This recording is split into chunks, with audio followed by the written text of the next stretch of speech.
Okay, we are recording from Santa Rosa Beach, Florida, which is on the Panhandle. For those progress. Speaker, they can hear us. That speaker, the see the thing on the top will hear us. Something up, Holly? These have microphones. Oh, nothing. So we are in Acts chapter 21. We have started the commotion, and you are going to immediately see some parallels. Actually, you should be seeing so many parallels to so many different things. They should just be screaming out at you. But if you haven't noticed them, I highlighted some of them, so they would scream out even more. But we'll look at a slide or two in a few minutes. There'll be a little bit of a summary, but I think the summary should come a little bit later as we get into the repercussions of what's happened here. We are in Jerusalem. We're after the third, what we commonly call the third journey. But by now, as you watch this story of Acts unfold, you can begin to see how the systems that we use to understand biblical narrative. Can you guys hear the baby screaming? Can you guys hear the baby screaming? No, slightly background, but not All right. much. I just want to make sure you know it's not me. Anyway, we are, it's a gigantic bed and breakfast. It's 3 floors. This is huge. Yeah, it's really nice. But now I've distracted myself with the screaming baby, so I forgot where I was. Where was I? We were talking about, the third journey. So we've concluded what we call the third journey, and we can never assume that the systems that you've been handed to understand narrative, or even necessarily letters, are themselves infallible.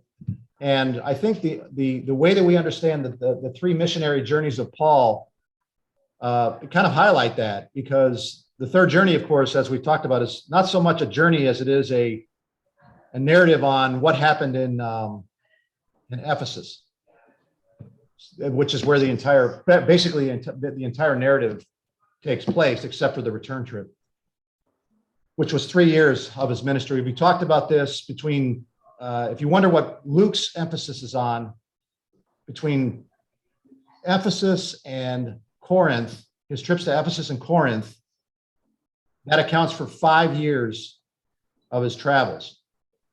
And he didn't start these travels till somewhere around 50, and we're only in 56. So there's the missionary journeys of Paul as far as narrative goes, right? Overwhelming amount of it takes place in Ephesus and Corinth, as far as the time span of the chronological time. And the narrative time, of course, he's all over the place, and it can give the appearance that he just made these short stops everywhere, but that's not the case. In Paul's ministry, Corinth and Ephesus were the centers of his attention throughout the 50s during those missionary travels between about 49, 50 and 56, when he ends up back in Jerusalem. So your systems are helpful, but they're not infallible. You always got to be ready to add illumination to what you know about what it is. Because the reason it matters, of course, is it tells us something about what God was doing. And what God was doing in Ephesus was of prime importance. And so that's where Paul spent so much of his time on the third journey, what we call the third journey. So that's that. That's enough summary. Let's wow, we're gonna start narrative at 9:27. Not bad for me. We're in verse 27 or so, which is Paul back in Jerusalem on a mission, probably to deliver the proceeds from the contributions of the churches in Achaia, on the other side of the Aegean, Macedonia and Achaia. They were donating to the church in Jerusalem, kind of a common cause thing. So that was very important to Paul. It wasn't the first time. So he gets back to Jerusalem between Passover and Pentecost, knowing full well that it's not going to go well. He's already been told that. He's been told that by humans, by regular humans. He's been told that by prophets, and he's been told that by the Holy Spirit. So we know that it's not going to go well in Jerusalem. And he doesn't know how it's going to end, but as far as he's concerned, he could end up the same way that Jesus did.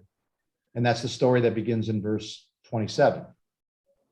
So James and the elders asked Paul a favor, which is to placate, that's a bad word, to show an accommodation, that's a bad word too. What's the right word? To do them a favor, let's just call it that. And keep things calm by going to the temple and helping these four brothers, these anonymous brothers, out of their vows, with the end of their vows. So he does that, and he is rewarded for his good deed, this devout Jew, Paul, with what happens now starting in verse 27. I think we're actually in we're a little bit later than that, but let's just go ahead and read it so we can get the sense of it again. This is 7 days are the days of the purification for the vow, and it can come to an end when they can offer their sacrifices. So he's going to help with that. When the 7 days were almost over, the Jews from Asia. So I don't have a map open. So really quick, since we got people here that maps, should have had this open. Sorry. Sorry, not sorry. That's the way it goes. Paul 3.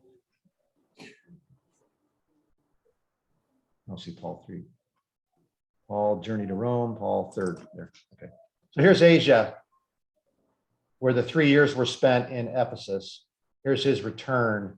So these Jews from Asia have either followed him to Jerusalem, or they were there for the same reason Paul was, to get there before Pentecost. So the temple is a center of attention here because it's festival time. So they're there. They know Paul's there. James is already, actually, in a sense, this kind of vindicates James in a sense. He says, look, we got a big problem here. When these Jews find out you're here, it could cause big trouble. And that's exactly what happened. So it was kind of inevitable. There wasn't anything Paul was going to be able to do to soothe this situation. It was destiny in a human sense and really in a divine sense. So here come the Jews from Asia, which we heard nothing good about back on the journey. But upon seeing him in the temple, began to stir up all the crowd and laid hands on him, crying out, "Men of Israel, come to our aid. This is the man who preaches to all men everywhere against our people and the law in this place. And besides, he has even brought Greeks into the temple and has defiled this holy place." So that language should already sound familiar. That language was used against Jesus, that he spoke against the temple, and it was used against Stephen.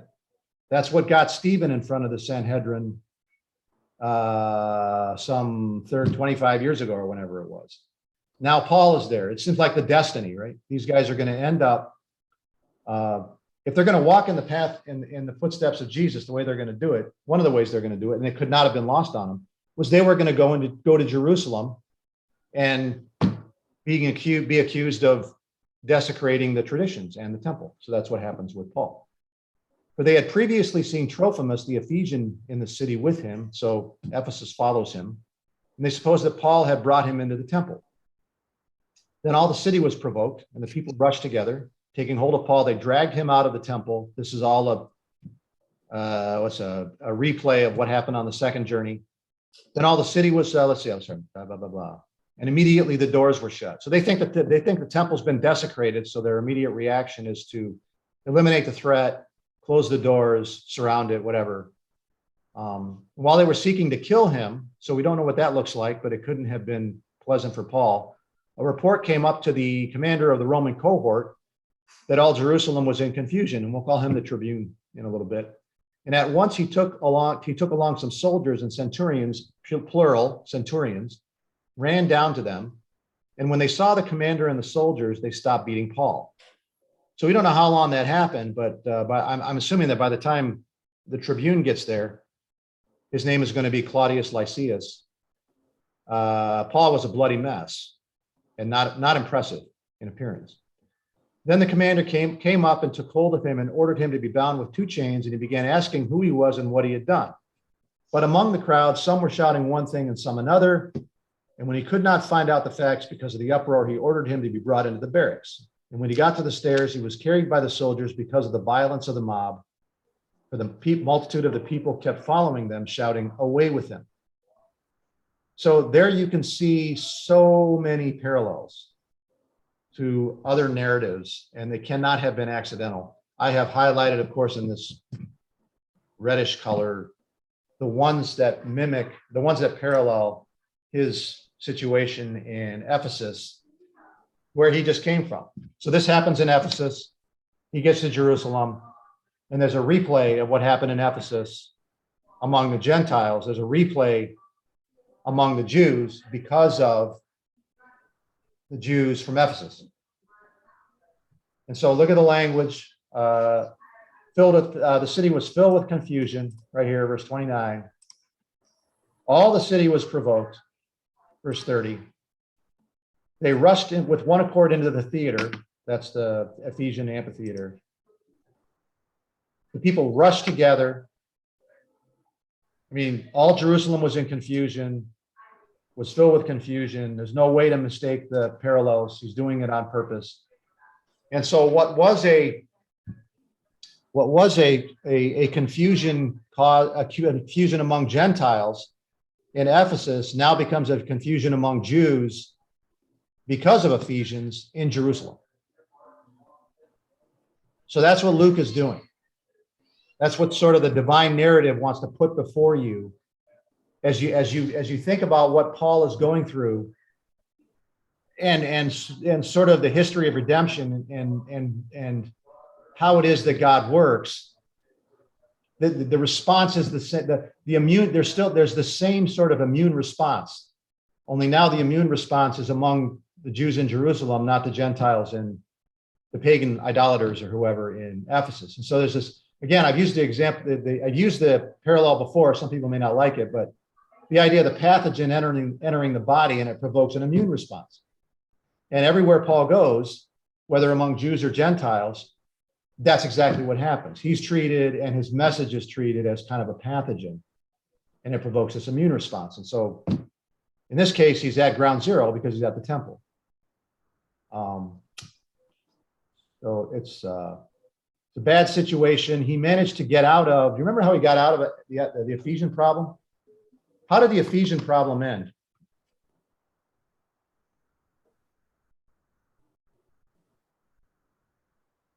I can't see anybody, so hard to know what's going on over there. How did the Ephesian problem end? Can somebody say something so I know I'm still being heard? Oh, okay. We're staring blankly at the screen right now. All right. Okay. Yeah, I remember this from the advantage during the COVID period was that I could see the video. But yeah, it's like I'm talking to myself right now. It's really weird. I don't like it. But anyway. Does the city official come and make everybody calm down? So here comes the Greeks.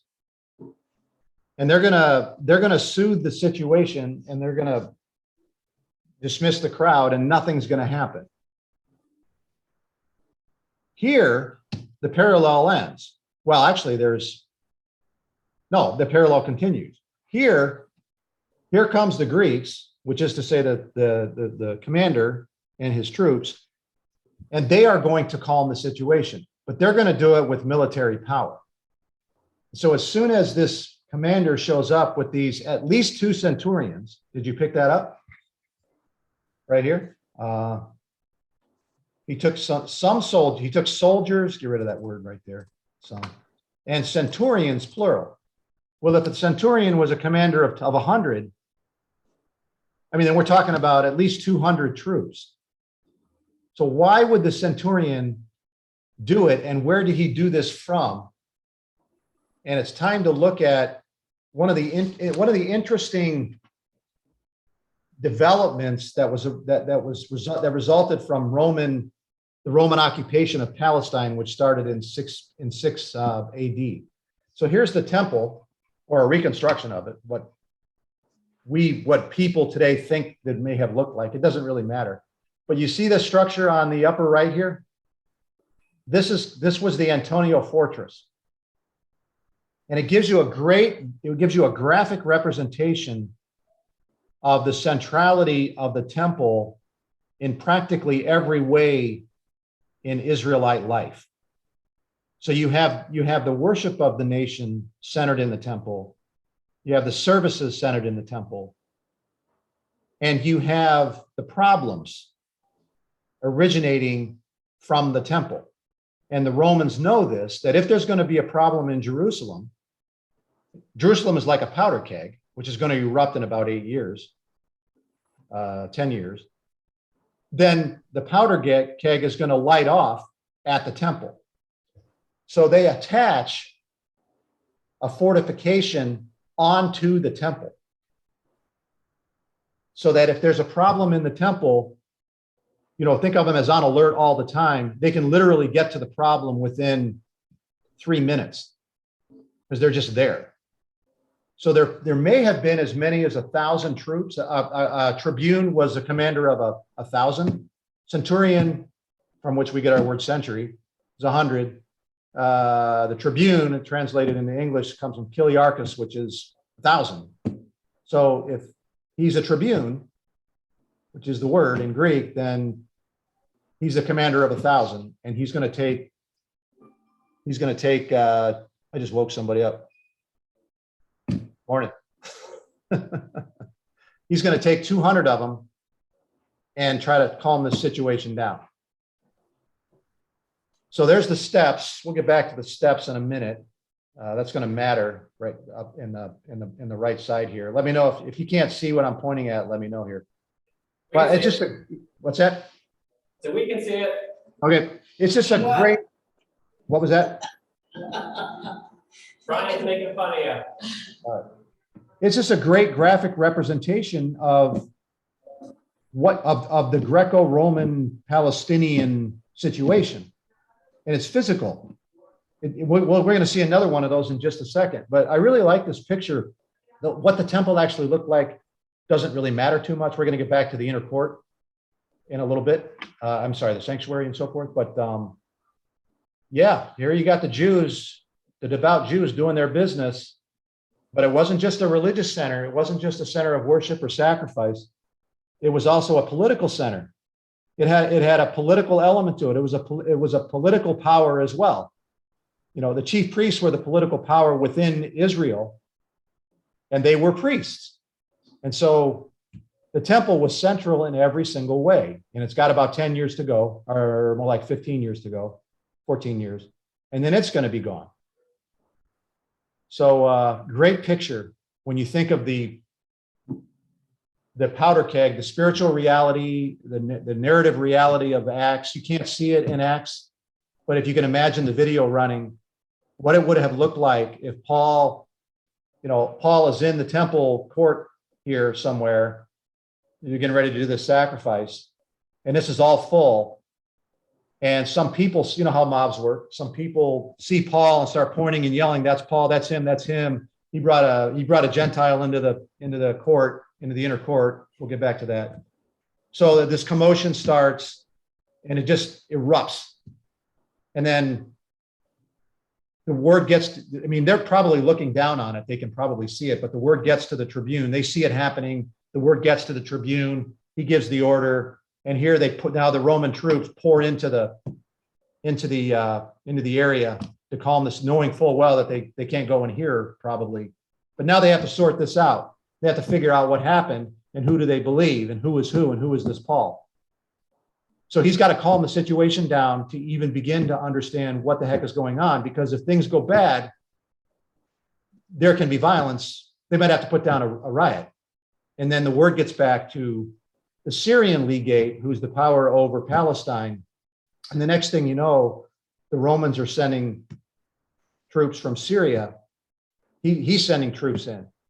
So the tribune is on this in a heartbeat because of the stakes. He knows exactly, and you'll see it in a minute. He knows exactly the stakes that are involved with this situation. All right, so all of that is backdrop. All of that is what's going on underneath the narrative. As I've said many times, an awful lot going on in this white space here between these words. So let me look at my notes here, since I haven't looked at my notes yet. I've just been talking since I got the time hack at 9:27, I've been talking for like 17 minutes straight. That's how the time flies by when you're doing a sermon in front of the church. You just start talking. Okay, so James' best efforts are for naught. There is going to be a commotion, and Paul is going to be at the center of it, just like Stephen was and just like Jesus was. And Paul is going to be accused of something that he's been accused of all through his ministry, something which he has. Remember, he was the guy that had Timothy circumcised to avoid any offense against the Jews. That's why he did that. So it was just destiny for him to have it end this way. I mean, it really is kind of destiny that Paul's ministry in this area of the world is going to end, and really, period, is going to end this way with an accusation that he was desecrating the temple as Stephen was accused and as Jesus was accused. Trophimus was just an Ephesian, not a proselyte. We don't know of any attachment he had to the Jewish traditions as a Gentile. Now the Romans, I'm still reading through my notes. The Romans were very accommodating to the Jews in the matter of the sanctity of the temple. And you can see it here. You get a picture of it, that the Romans managed to calm this situation down without any violence. They were ready. They were trained. They had marching orders. They probably practiced this scenario, and they got this thing calmed down very, very quickly. However, they were also, I mean, they were very, what's the word? They were judicious in their use of force here, and they were very sensitive to Jewish sensibilities in regard to the temple. So one of their accommodations was they did allow the death penalty. They did allow the Jews to implement the death penalty in a case where the temple was desecrated. So that would be why the Ephesian Jews would accuse Paul of that, because they can get the death sentence for that. And that's why the Romans are so quick to try to put it down. So it didn't matter whether Paul was a Roman. That'll come up in a little bit. Even for a Roman, the Romans allowed, they accommodated the Jews on the question of the desecration of the temple. Paul knows all this, so he knows the stakes. We'll hear about that in a few minutes. Don't lose the moment where Paul now finds himself standing in exactly the same shoes as Stephen 25 years earlier.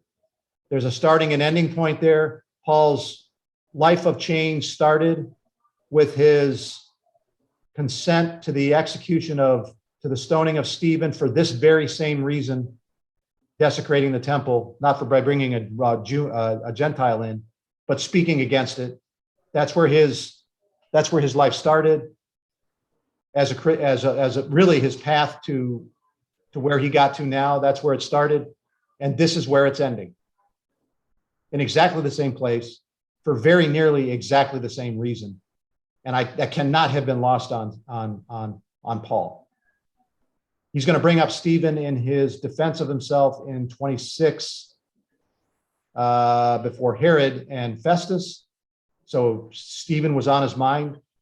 I think we read about him, Stephen, from Paul one time in his letters. I don't remember where it's at. You'll hunt that down sometime. But just think of all the parallels between Ephesus, the life of Jesus, and the life of Stephen here. We don't hear about James's response to this situation. James has dropped off the narrative, never to return.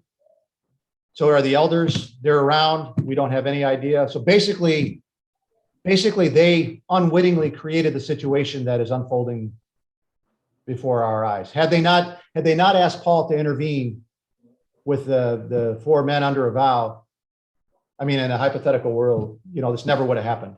It's only because because they'd asked and he was trying to accommodate them, this happened at all. It's an amazing development.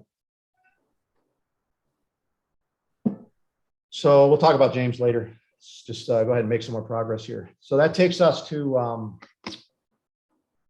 31 or so in my notes. So let me let me look at this. So they're trying to kill him. Here comes the Tribune. He knows what this is about. Look at the language here. So parallel. Some were shouting one thing and some another. When you go back to the Ephesian situation, some were shouting one thing and some another. Exactly the same phrase. The assembly was in confusion in Ephesus. All Jerusalem was in confusion here. Amazing. And because of this, he couldn't find out what was going on. He, the Tribune, he could not find out the facts because of the uproar. In Ephesus, the town clerk realized there were no facts. It was a spontaneous mob. So that's why he said, well, we don't have any way to account. I can't account for this with the Romans. I can't give them I can't give the Romans a report of what caused this. So what do if we break out in a riot, how do I explain this to the Romans? I can't give a report. Here in Jerusalem, he's in the same boat, this Tribune. He's got to give a report. If there's a riot, he's going to have to give a report. So he's got to find out what's going on. Because if he doesn't find out what's going on, then he's on the hot seat for not preventing the riot and not being able to explain why it happened. So he reaches in just in the nick of time and he pulls Paul out and essentially saves his life, because that's when they stop beating Paul. Now, if you remember when Agabus, this is interesting. Let's go back there for a minute. When Agabus showed up, the prophet, to let Paul know that what was going to happen in Jerusalem, actually it's earlier in 20. Wait, man, there it is. Wow. So here's Agabus right here. He says, in this way, he demonstrates, because he binds himself, the Jews at Jerusalem will bind the one who owns this belt and deliver him into the hands of the Gentiles. That's the divine narrative. That's from the divine perspective. On the ground, the Romans come in and bind him, not the Jews, and they take Paul out against the will of the Jews and save his life. So you could get the picture from what happened with Agabus. I mean, this is like language right out of Jesus' life, right? The Jews bound Jesus and turned him over to the Gentiles.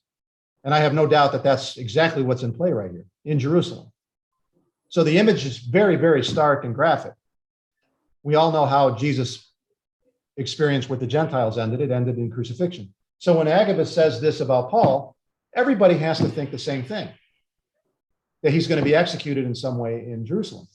Then when it comes, not only is he not executed, he's actually saved by the Gentiles. So we get this unrelenting positive portrayal of the Gentiles throughout the narrative of Luke and Acts, or at least neutral portrayal. Pilate doesn't want to condemn Jesus. Herod doesn't want to condemn Jesus.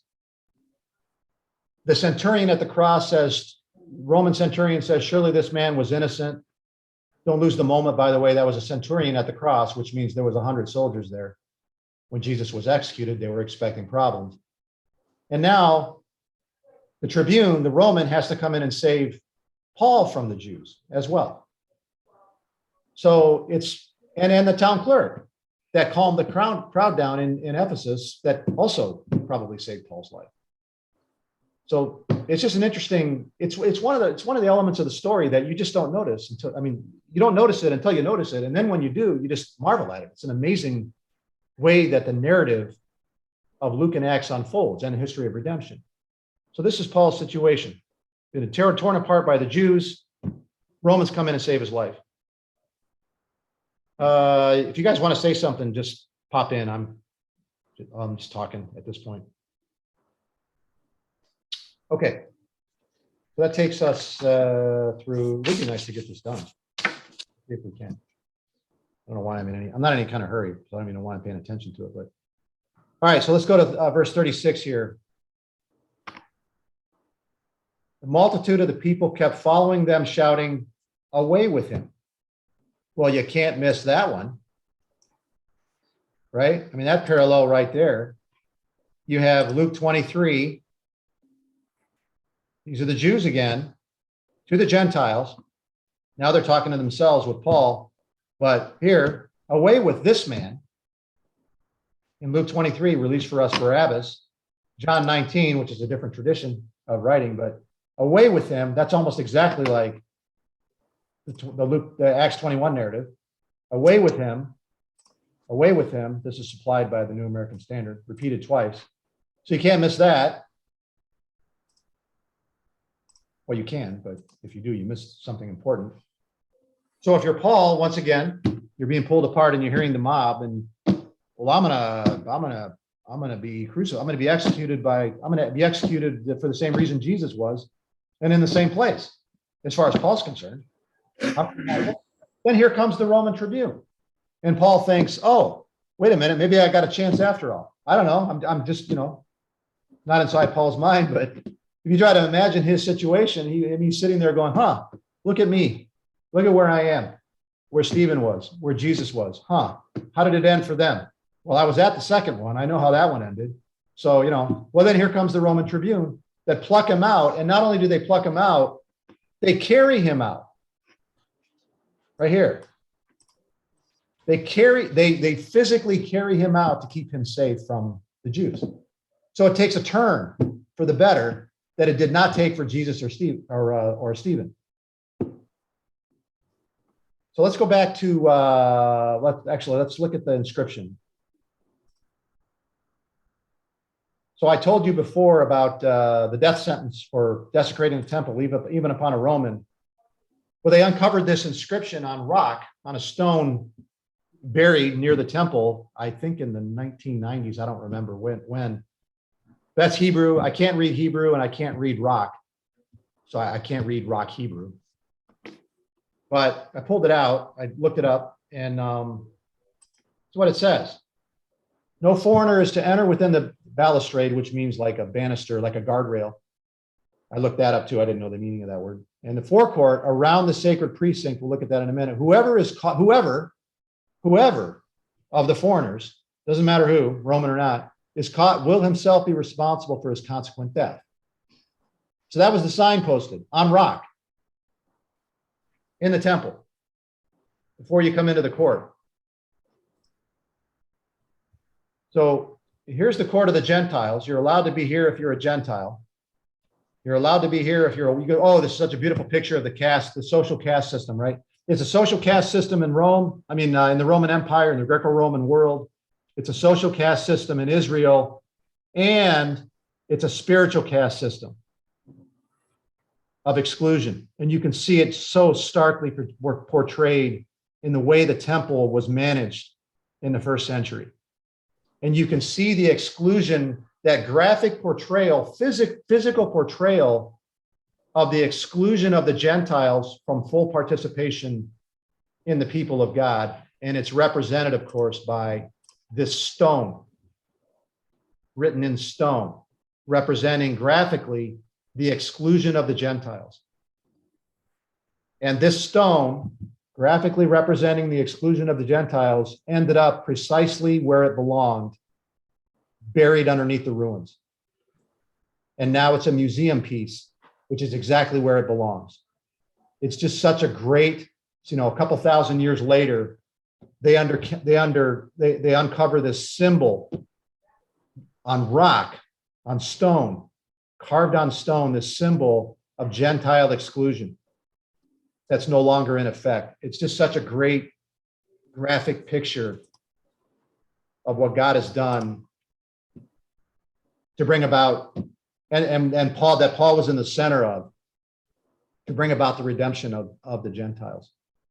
So don't let the moment be lost. We're the beneficiaries of it. But there's this event happening in the temple that Paul's at the center of, that graphically pictures and brings to a climax this exclusion of the Gentiles from the people of God. And it is still represented by the structure that was standing in the first century. So that's amazing.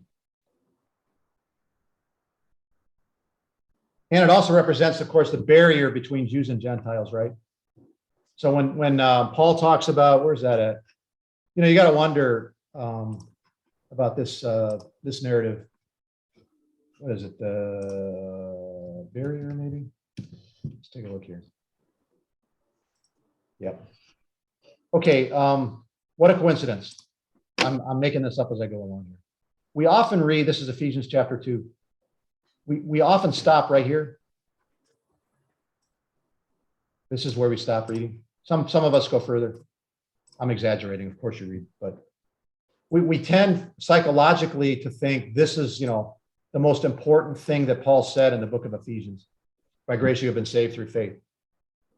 Boy, when you look at this stuff after, I'm going to go ahead and read it just because now that we've talked about that the exclusionary picture of the temple. Here's Paul opining on the very same subject. Therefore, remember that formerly you, the Gentiles in the flesh, who were called uncircumcision, and I've highlighted that before, by the so-called circumcision, which is performed in the flesh by human hands, denigrating it. Remember that you were at that time separate from Christ, excluded from the commonwealth of Israel, and strangers to the covenants of promise, having no hope and without God in the world. And that picture is represented right here and by this stone. A stone stands in the way of Gentile inclusion. But now, that's one of those great reversal statements in the Bible. But now in Christ Jesus, you who formerly were far off have been brought near by the blood of Christ. Go back to it. You can just see it. You might as well be, yeah, you can walk up to the door, right? Assuming that's a door, but you ain't going inside. You might as well be a million miles away. This wall right here, dividing you from the veil, the sanctuary.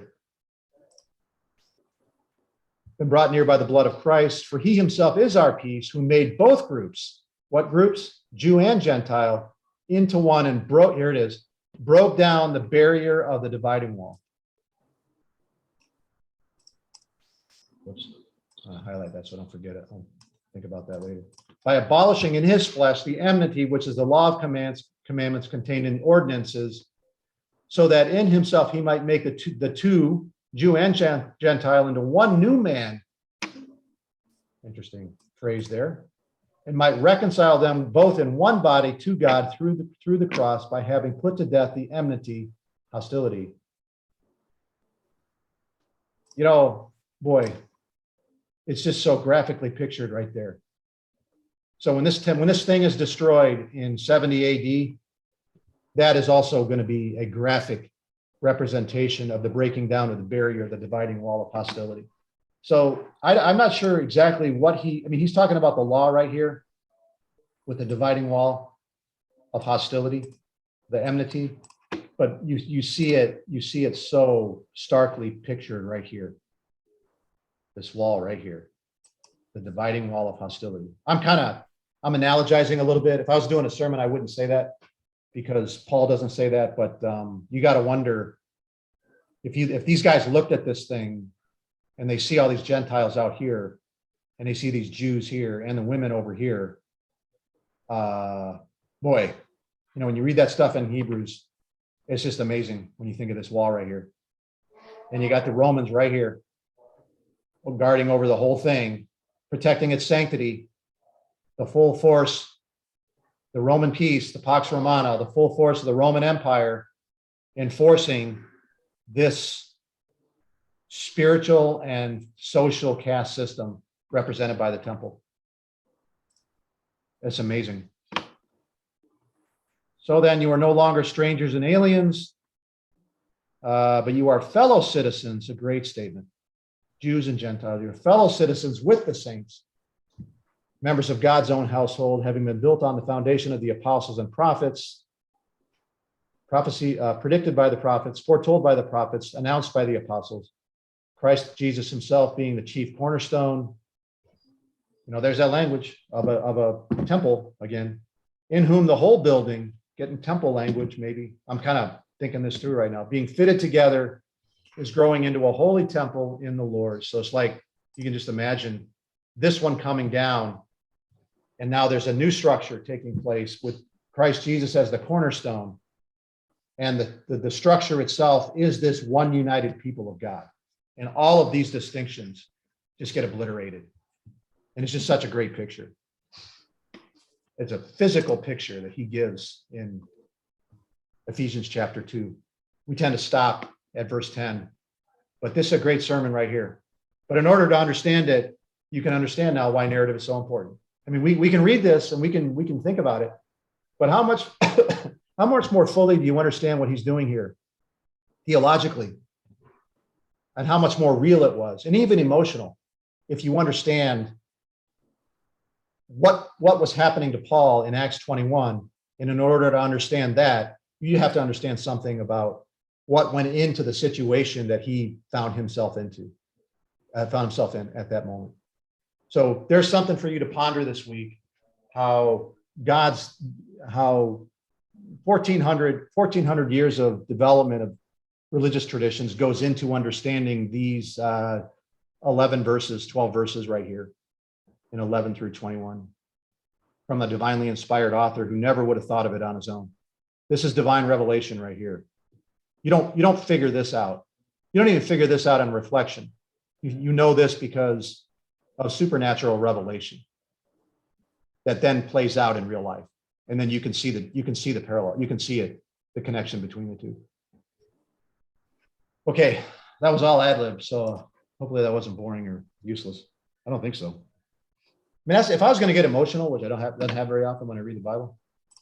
I mean, to me, that's the kind of thing that would get me emotional when I think of what went into me being able to finally fully participate in the people of God inside here, and women. It's so stark. The great picture. If you want to say anything about that, then go ahead. But I like doing this because the narrative is the background for understanding. He just expected these Gentiles to understand what he was talking about. I'm not sure we do today. So we got some work to do, and that work starts, I think, in the narrative. Okay, let's keep going here. As Paul was about to be brought into the barracks, let's see. Yeah, let's go there. 37. We'll finish this off. As Paul was about to be brought into the barracks, the Antonia Fortress, right here. Yeah, right here on the right. We'll go back to that in a minute.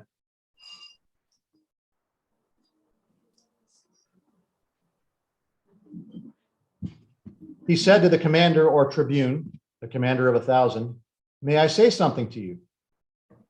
And we have this fascinating recording of a conversation. Of all things, nothing gets reported about what is said in the commotion, but this thing that transpires between the tribune and Paul is important enough that Luke is going to record it. Luke may very well have been right there when this happened, because he was in Jerusalem, he was with Paul, and wherever Paul was going next, probably Luke was going with him and the others. I don't know where Trophimus was, but at any rate, may I say something to you? And he, the tribune, said, "You know Greek?" So Paul speaks to him in Greek. The tribune says, "Yo, you know Greek? Oh, you're not the Egyptian who a few years ago stirred up a revolt and led the 4,000 men of the assassins out into the wilderness?" And Paul said, "No, I am a Jew of Tarsus in Cilicia, a citizen of no insignificant city." We talked about. "And I ask you, allow me to speak to the people." So the tribune all along didn't even know that Paul was a Jew. He thought, oh, the Jews caught that Egyptian fellow who staged a revolt a few years ago. And then when we put it down, he disappeared. And now this Egyptian, this is all in Josephus, I'm not going to do it now. Then the Egyptian disappeared, and he thought the Egyptian had come back and was leading another revolt. And the Jews were trying to repel it, repulse it, whatever the word is there. That's what he was thinking this whole time. So he's not expecting Paul to speak Greek, and Paul speaks Greek, and probably pretty good Greek, because Paul grew up in Tarsus in Cilicia. He was a Hellenistic Jew who was educated. So that's his response. So the Tribune at this point is probably thinking, yeah, I'll do anything to calm this situation down. If you think you can calm the situation down, go ahead and do it. That's different from how it ended up in Ephesus, right? In Ephesus, the town clerk took control of the situation. Paul wanted to go into the amphitheater and speak to the people, and the Asiarchs, his friends, said, no, you don't want to do that. And the town clerk wouldn't let him come in and speak to the people. But now, so did the town clerk do the right thing or the wrong thing? Well, we're about to find out. We won't find out this week. But when he sees that he's a Jew and he doesn't know what's going on and he's not the Egyptian, he says, okay, I'll let you go ahead and speak to him. Verse 40. When he had given him permission, Paul, standing on the stairs, motioned to the people with his hand. And when there was a great hush, he spoke to them, not in Greek, but in Aramaic, saying, and then we'll spin the page and look at the one verse, brethren and fathers, hear my defense, which I now offer to you. So this Tribune did the opposite of what the town clerk did in Ephesus. He went ahead and let Paul talk to the people. Of course, Paul in Ephesus is a Jew who wanted to go out and talk to some number of thousand of Ephesians. That wasn't going to work out well. But in the Tribune's mind, okay, he's a Jew. They're Jews. I don't know what's going on. Maybe they can settle it and we'll get out of this. So he lets them do it. And so Paul says in Aramaic, their language, brethren and fathers, hear my defense, which I now offer before you.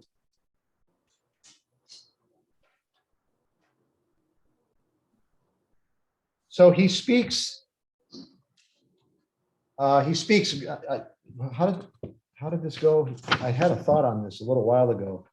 He speaks Greek he impresses the Tribune by speaking Greek. And then he impresses the Jews by speaking Aramaic. When they heard that he was addressing them in the Hebrew dialect, which means Aramaic, they became even more quiet. And then he launches into his defense. So this is also a great picture of this Hellenistic Jew who is a product of all these, the convergence of all these forces that we've been talking about historically. He's a Hellenistic Jew, a product of the exile right here, who spoke Greek as a result of the Greek conquest of Persia, and was now a Roman, had received Roman citizenship by inheritance from his family, who probably was well off and was given Roman citizenship before he was born. But it's such a great picture, all kind of happening at the same time, when he has this little conversation with the centurion, with the Tribune, and then he speaks to the Jews. It all comes together. All these elements sort of collide right here.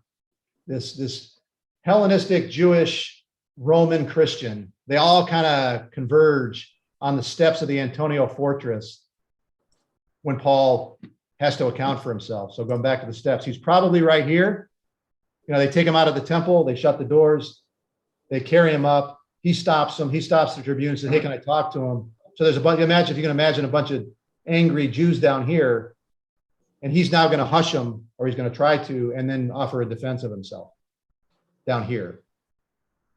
So you got the Romans up here, you got the temple here, you got the Jews down here, and you got this Hellenistic, Roman, Jewish Christian who speaks both fluent Greek and fluent Aramaic because he was raised in Jerusalem. Yeah, it's just a great picture. All comes together. It's amazing. It's amazing to me. I don't know how many, I can't see you, so I don't know how you all feel about this. But so to finish this off, brethren, even this is amazing. Brethren and fathers, hear my defense, which I now offer to you. That should sound very, very familiar. Let's go back there and look at it real quick. Got a couple more minutes. Acts 6, no. So when Stephen gets taken before the Sanhedrin, brothers and fathers, hear me. Look at that. Paul using the same language. Brethren and fathers, only instead of saying, hear me, he says, hear my defense. Now we know, we've talked about before how Stephen never even began to offer a defense. He went on the attack right away, and he's going to end this huge narrative, the biggest speech in the book, with this accusation. There is no defense by Stephen of his own actions before the Sanhedrin. Paul, however, is going to offer a defense, and his defense is going to be this statement right here. I am a Jew. That's the basis of my beliefs. I was a Jew and I remain a Jew, and that has meaning to me too. So, now you got the Tribune up on guard waiting for anything to happen, and it's going to happen in just a minute. But that's the situation as we enter chapter 22. Let me see if I got any other things to say about this section. Yeah, I finally found my statement. I thought about this, I wrote it down and I couldn't find it. He was a Hellenistic Jew from Cilicia and fluent in Greek, but he was brought up in Jerusalem as a Pharisee, so he was fluent also in Aramaic, and now he's going to get up, being fully aware of all of that situation, and offer a defense of himself, and unwittingly make things go south as well. There's nothing he was going to do about it, but yeah, that's it. So we'll go ahead and stop there. It's 10:15 or 9:15 my time. In case you didn't realize that, where I'm on Central Time here. So does anybody want to say anything, or if not, let's go ahead and shut it down. Thanks, Gary. Thank you, Gary. See you next week. All righty, I'll be back. Take care. You do. See you, Travis. Bye.